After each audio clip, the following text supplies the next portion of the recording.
Rose McDonald sings, praying for the patients she once worked with at St. Paul's Hospital. She can't be with them today because her job as an Indigenous health and wellness worker was terminated. It felt like a slap in the face, not just for me and my colleagues, or what I'm feeling about my colleagues, but also just for the patients at St. Paul's and any other Indigenous person working in there. On November 12th, she was told her unionized position no longer existed. 4 days later, 5 new non-union Indigenous liaison positions were posted that require a Bachelor of Social Work.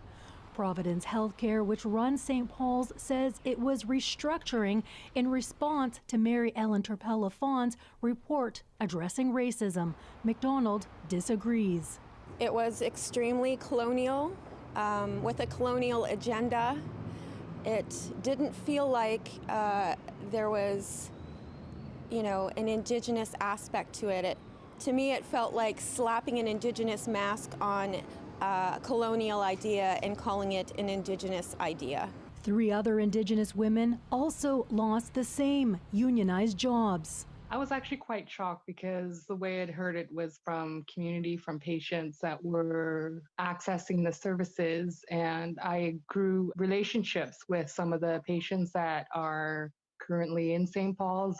She worries the new positions don't take into account the spiritual and world views of Indigenous people.